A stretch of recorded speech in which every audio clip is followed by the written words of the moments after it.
Çka mendoni për këtë Ramosh Haradinaj që tha më shpall president nëse lirohet Hashim Thaçi? Shiko, Ramosh Haradinaj është institucion vete. A i din me dalë me gjana në momentet caktume që nuk mund është me ilkund. Për shembull, nështë vetë Partia Demokratike nuk ka dit i tër subjekti me dalë me një propozim t'il, edhe ka dalë Ramosh Haradinaj në një moment që askush se ka prit. Por Ramosh Haradinaj është i madhë dhe din me bë. Ramosh Haradinaj është i madhë dhe din me bë veprimet më dha. Atë që ka thonë, ajo shpjegoj shumë mirë. Jo për afërsi partijake, politike, tjera.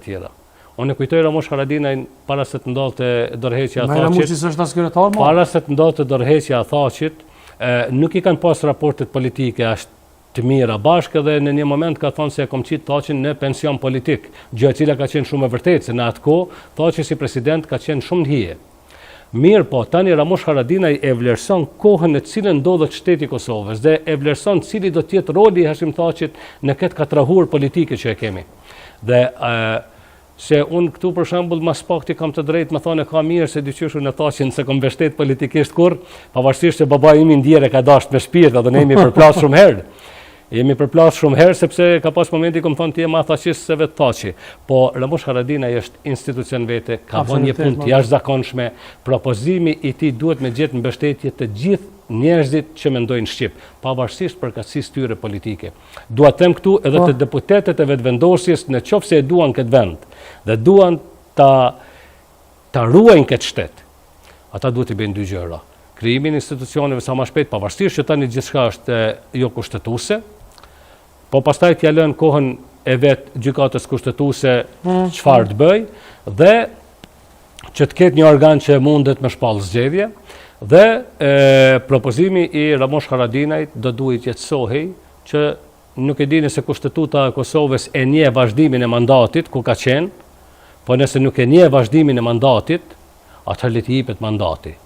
Por, sido që tjetë, Kosovës i duhen institucionet, njerëzit janë torturu që nga pandemia, janë torturu jashtë masë njëherë nga frika e pandemisë, nga pasojat e pandemisë, nga mungesa e gjërave më elementare, nga inflacioni jashtëzakonshëm, këta mburren me përqindjet se u rritëm kaq %, po në qoftë se shikojmë inflacionin, ne s'kemi asgjë ekonomike që ngritet, ne i shkatrojmë fermerët, ne ka shkatrojmë çdo ditë edhe ato pak fabrika që i kemi, për shembull mini fabrika jemi ka i mbyllim. E vërtet. Jemi ka i ngulfatim fermerët sepse pava diku një shkrim nëse është bleni tokë për të punuar nga AKP-ja, apo si është ajo, është marrë me 2.500 euro, sot thonë merret me 4.500 euro. Dhe kur bëhen llogaritjet tjera, nafta, kjo ajo, ku ka llogari fermeri, që ta merr atë tokë dhe ta punon atë tokë. Pra ne po i shtym njerëzit mos punojnë, sepse nuk kanë llogari, do të punojnë me humbje.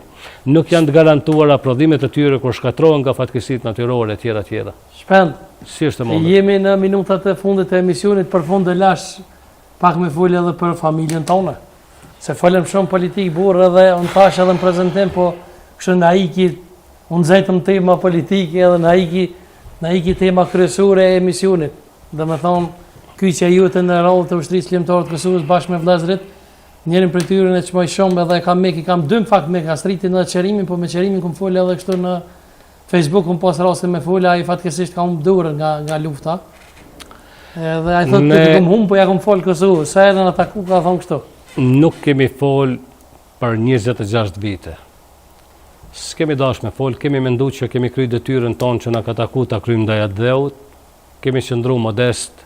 Modestia nuk është që nuk na ka hakmarr, po s'na ka penguar ajo punë. Dhe as që do të kishim fol ndonjëherë për veten tonë. Reagimet kanë qenë kur e kom pasë si po ndodh